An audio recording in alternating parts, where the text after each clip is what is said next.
guro, estudyante, at non-teaching personnel. So, sa video natin ngayon, magtatanong tayo ng mga estudyante at mga non-teaching personnel at mga guro patungkol sa mga salita ng Gen Z at salita na malalim na Tagalog. Alam na! So, hi guys! Good morning po. Today, may kasama po tayo ngayon si Julia. So, ngayon, magtatanong kami about mga words. So, ngayon, tatanungin ka namin kung sa word ng Gen Z at sa isang Tagalog. May idea ka ba sa NOR? NOR. Parang ano, sa no.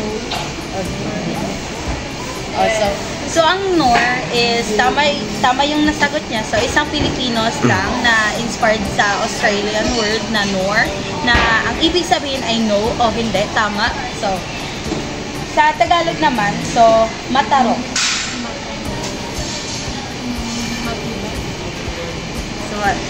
So, yung matarok, guys, okay. So, yung matarok, it means maunawaan. So, thank you po. Thank you. Ano ka po? Year ka na sa Second year, general.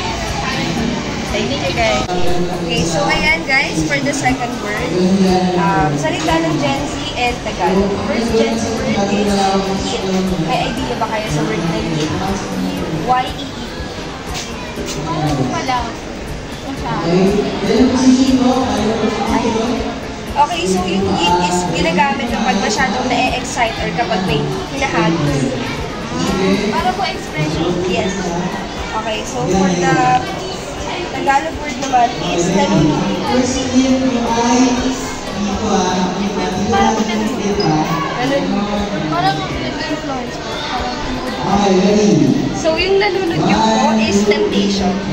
So ayun, Gen Z word and Tagalog word. Thank you. Ngayon, dumakulong nga po tayo sa susunod na salita. So, alam niyo po ba yung word na CEO? Yung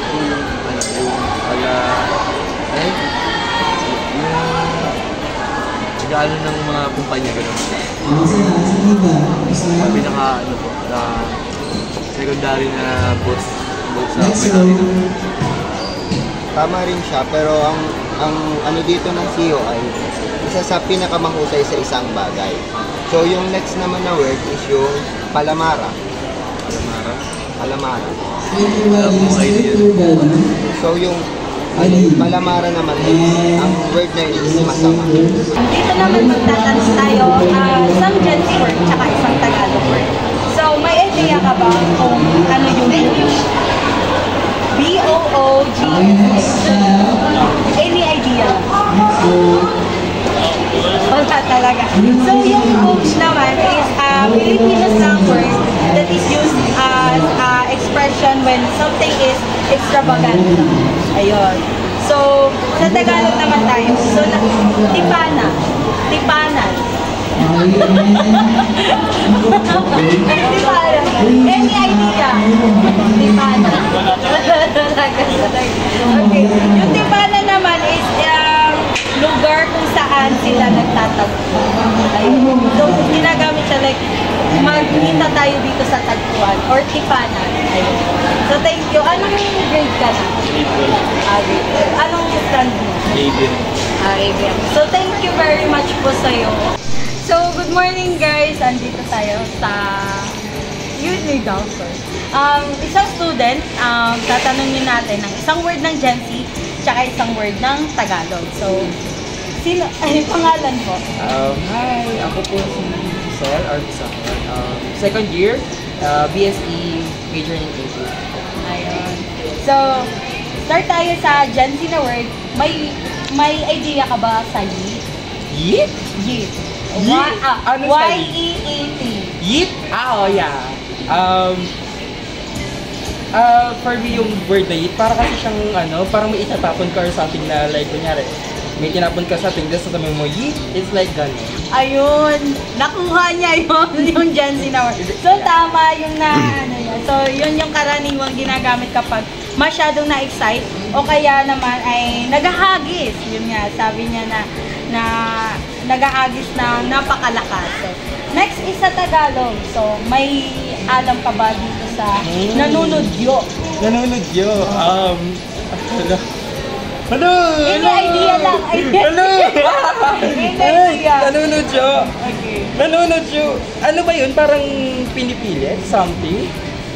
Piling ko pinipilit. Final answer. So, malapit na doon. So, yung nanunodyo is temptasyon. So, super thank you. Thank you, John. Thank you. So, another student naman yung i-interview natin. So, sa isang Gen Z naman tayo na word. So, lover. May alam ka ba sa lover? So, wala yung idea. So, lover is to push through despite of advertise. Or, yun nga, yung lover lang. Ganyan. Sa Gen Z. So, next is sa Tagalog naman, dalugtalaan. Dalugtalaan.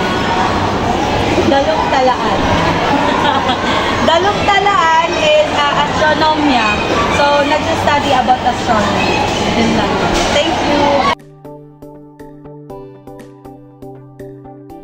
Okay, so we have here naman non-teaching personnel from Unida Christian Colleges.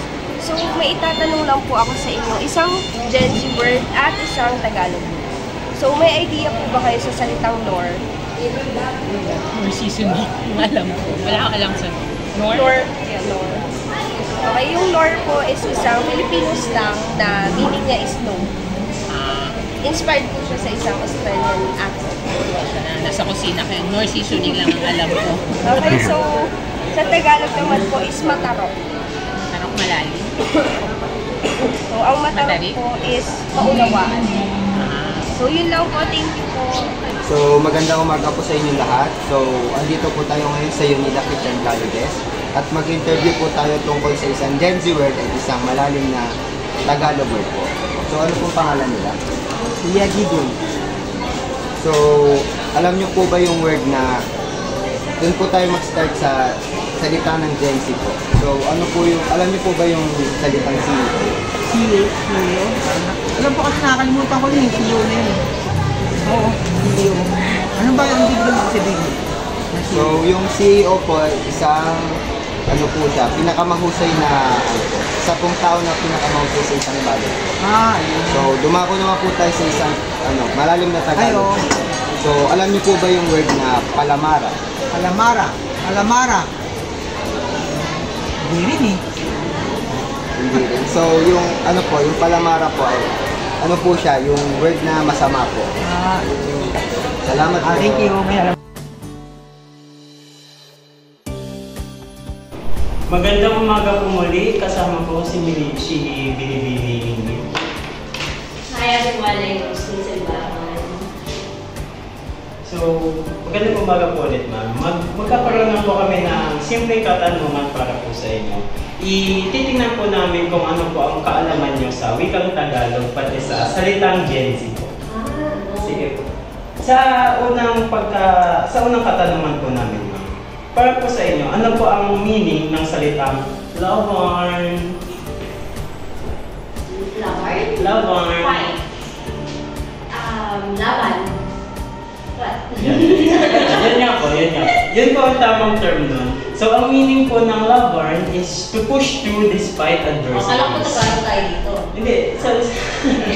Salitang Gen Z pa lang, ma'am. Tapos ito na po yung malalim na salitang Tagalog. Oh, wait lang. Okay. So, ito po. Second question. Ano para po sa inyo, ma'am, ang salitang dalugtalaan? What? Dalugtalaan. Talaan sa listing. Talaan? Hindi ko alam. So, dito po, ma'am, ang meaning po na na-search namin, dalugtalaan means astronomy. Astronomia. Oh! Hindi naman natin ginagamit po na astronomiya tayo. So, marami pong salamat po sa oras niyo po. magandang umaga po ulit sa inyong lahat. So, kasama po natin ang isa sa mga pinakamagandang binibili dito sa Unita Christian Colleges. Pwede nyo pong ipakilala ang inyong sarili. Hello, good morning. Ako pala si Miss Joanne, teacher dito sa UCC. So, may mga katanungan po kami sa iyo, binibining Joanne. Magsisimula muna tayo sa mga salitang Gen Z, numero 4. So,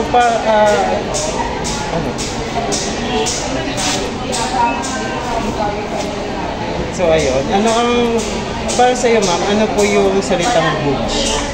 In Gen Z slang. Boobs, lagabog. Boom, boom, pow. Ano siya, parang it's like a surprising na term, no? Na isang terminologist ng Gen Z. Doon naman tayo sa malalim na katanungan sa salitang Tagalog. I-define natin para sa iyo, ma'am, ano ang Tagalog term na tipanan, para siyang pag-iisang dibdib. From the word pagtitipan. So parang yun yung sa akin. So tipanan, ayun. So, ang kahulugan dito na na-research namin, tipanan, lugar kung saan sila nagtatagpo.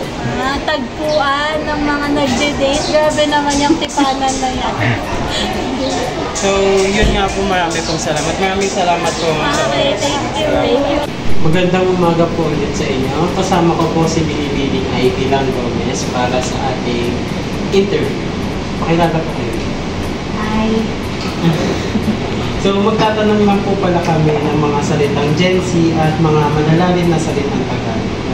Magbibigay lang po kayo, ma'am, ng suggestion nyo or yung kahulugan na para sa iyo, ano ang kahulugan ng mga salita. Magsasalita lang, sisimula muna po tayo sa salitang Gen Z. Para po sa iyo, ma'am, ano ang kahulugan ng salitang no? No. Inaarteng no yan, di ba? Hindi. Diba? Hindi. No. Magkakalam ko. Yun naman po talaga eh. So, ang kahulugan na na-search po namin dito is isang Pinoy slang na inspired sa Australian word na no, na ang ibig sabihin na no o hindi o pwede. Dito naman po tayo sa malalim na salitang Tagalog. Para po sa iyo, ma'am, ano ang Tagalog term na matarok? Matarok? Malalim? O mataas? Feeling ko lang. So, dito po sa na-search namin, ang kahulugan ng salitang matarok ay makunawaan. Baka maarok?